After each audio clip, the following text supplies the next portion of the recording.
Chapter 10, Third Time's the Charm, Part 1. The next day Aylin returned from the clinic, but Maomao, much to her chagrin, found herself summoned there by the middle-aged palace woman who had collared her the day before. So that's why they want to see Maomao, Gyokuyu said to Aylin, her hand on her chin.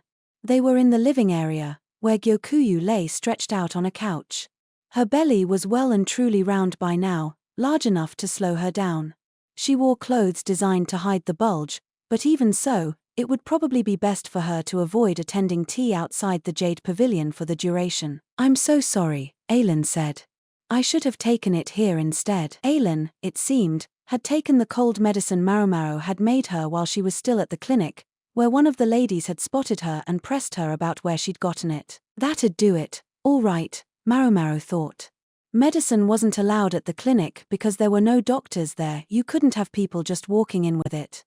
They had to find out the story behind Aylin's medicine lest official eyes take notice of them. Maomao was thinking that it would be best for her to head right to the clinic, take her scolding, and get it over with, when Aylin said something most unexpected. "They want to know if they can borrow her for a while." "Goodness," said Gyokuyu, looking at Maomao with curiosity.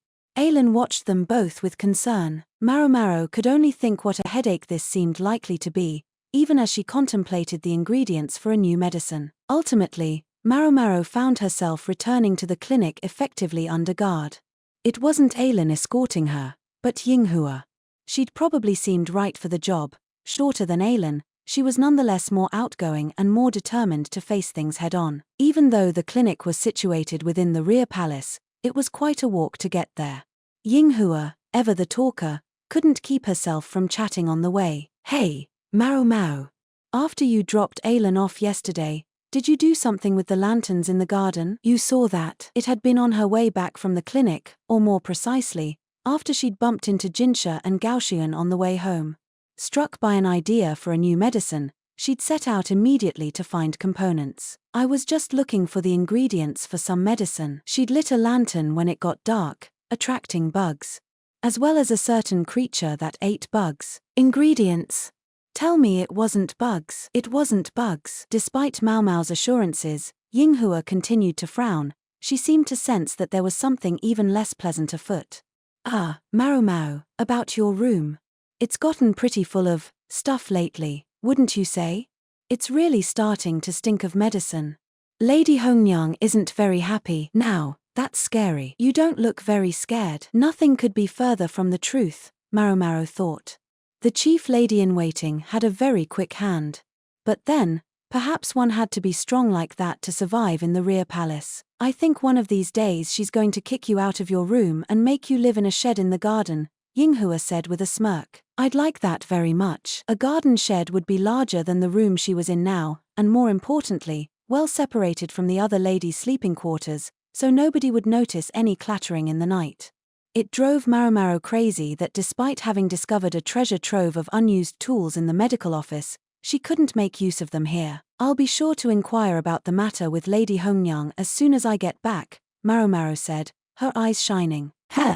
Wait, they arrived at the clinic before Yinghua could get out whatever she had been about to say. "Let's head inside, then," Maomao said. "Hey, that thing I said I didn't." Maomao didn't really hear Yinghua. She was too busy wondering if, with a building of her own, she might be able to do work that involved fire. Her heart swelled with anticipation. The middle-aged woman turned out to be named Shenlu. On close inspection, her eyes had a green hue just like consort Gyokuyu's. Maybe she had some Western blood in her veins. The color of her eyes might also have inspired her name, which meant deep green. Maomao and Yinghua were shown into what seemed to be the clinic's reception area, which smelled faintly of alcohol. Shenlu brought tea. They were seated at a simple table, which looked sturdy and well used, like the chairs and shelves around them. "My sincere apologies for my rudeness to you," Shenlu began. "I'd no idea you were a servant of the precious consort." "Think nothing of it," Maomao replied. Shenlu, like many of the palace women who didn't serve directly in the Jade Pavilion, referred to Gyokuyu by her title. Unlike many of the palace women, Maomao didn't have a particularly distinguished upbringing. She was, in essence, beyond her station here. Shenlu sounded calm and collected, with no trace of the firm maternal tone she'd adopted while swamped with laundry the day before. It was obvious now that she was a properly educated lady of the rear palace. I knew she was sharp, Maomao thought. Not every lady of the rear palace could even read and write. To have stayed here as long as Shunlu appeared to have done, she must have been a woman with her wits about her. Or else there had to be some special reason for keeping her around. At the moment, Shunlu's expression was somewhat dark. Was it because she now knew Maomao was one of consort Gyokuyu's ladies? Maomao was none too pleased with the idea that she might be receiving special treatment. People had a distinct tendency to look the other way when it came to the doings of the upper consorts and their ladies-in-waiting.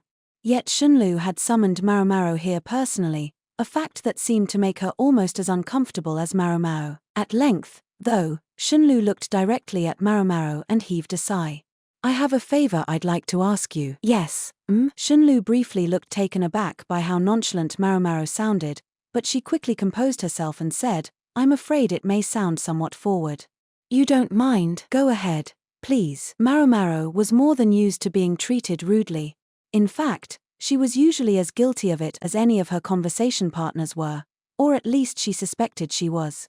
Thus, she had the confidence to let most things roll right off her back. "If I asked you to make a medicine for one of the ladies who serves the wise consort, then what?" The reaction came not from Maomao, but from Yinghua, who slapped her hands on the table and leaned forward. The tea sloshed in the cups, a few drops spilling onto the table, where they left dark spots. "Do you know what you're asking?" Yinghua demanded. Shunlu sighed again. "Believe me, I'm all too aware." She looked at Maomao. Maomao looked back, seeing that Shunlu was serious. "I presume you have some reason." "Maomao, I'm sorry. But it can't hurt to hear what she has to say, can it?" Yinghua sat back down, her eyebrows pinching together. She took a sip of her tea, which was cold by now, and appeared to be trying to pull herself together. "Perhaps you'd be so kind as to tell me what's going on," Maomao said. "Very well," Shunlu replied, and began to tell the story. "This is getting out of hand," Yinghua said, uncharacteristically slumped over. "You're not wrong," Maomao replied. She agreed with Yinghua that it was only going to be trouble, but she couldn't ignore what she had just heard. One of the maids in the residence of the wise consort, Lihua, was desperately ill. The patient was at the Crystal Pavilion at this very moment. This maid had often done her washing at the laundry area in the northern quarter, so she and Shunlu had come to know each other. The maid had developed an unsettling cough a bit back, and Shunlu had suggested she get some rest. It had been 5 days since then and Shunlu hadn't seen the woman. Maybe she was doing her laundry somewhere else, or maybe the person in charge of the laundry had changed, Maomao had suggested, but Shunlu had shaken her head. "Even if that's true, I'd like her to come and get checked out at least once." "So, a cough, huh?" Maomao thought. According to Shunlu, it had been an unusual one. It had begun several days before the woman stopped showing up at the laundry area, but even before that, she'd felt tired and had had a mild but persistent fever. Maomao asked if the maid had formally come to the clinic, but apparently she hadn't been able to get permission. Nasty place, Maomao thought. A simple maid probably wouldn't have asked consort Lihua directly for permission to go to the clinic. She would have talked to one of the ladies-in-waiting, who most likely had ignored her. Considering the symptoms, Maomao wished they hadn't. "You really think she's there?" Yinghua asked. "I firmly believe we need to look into it," Maomao said. If what Shunlu had told her was true, they had to deal with the problem, and soon. Otherwise, it could well spread far beyond the Crystal Pavilion. Yinghua studied Maomao closely. "I know these sorts of things get your attention, but this is the Crystal Pavilion we're talking about. You need to at least wait until we can arrange a formal visit. You know that, right? You can't go charging in there again." "I know." Although Maomao had some acquaintance with consort Lihua, she couldn't just go showing up at her residence. She'd just made that mistake recently. She was desperate to go to the Crystal Pavilion the moment she could, but the stars simply weren't aligned. She had to at least be with Jinshi or she would never get in the door. "All right, freaking out isn't going to do me any good." Maomao was trying to distract herself by thinking of something else when she spotted it. She went rushing over to it, although she had to hop up and down like a frog a few times before she was finally able to grab it. "Maomao, What was I just saying? Yinghua cried, picking up the hem of her skirt and following her. Maomao frowned, feeling the thing between her palms. Sorry. I couldn't help myself.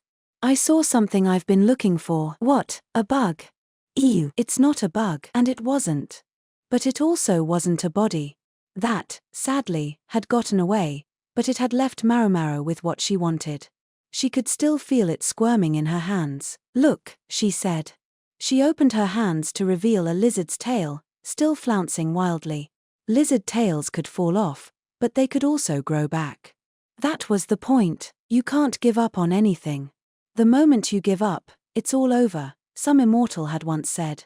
If you want to create a new medicine, first look into other things with similar effects. And I want a medicine that makes things live and grow. Hence Maomao's interest in lizards, which she'd suspected might eat the insects that gathered around the garden lanterns. I wanted to try to find out how and why the tail grows back, she said. She was feeling pretty pleased, but there was no response. She looked over to discover that Yinghua, her face pale and her mouth open, had fallen clean over backwards. Maomao wrapped the tail in a handkerchief and tucked it into the folds of her robe. She ended up having to look after Yinghua until she was feeling better.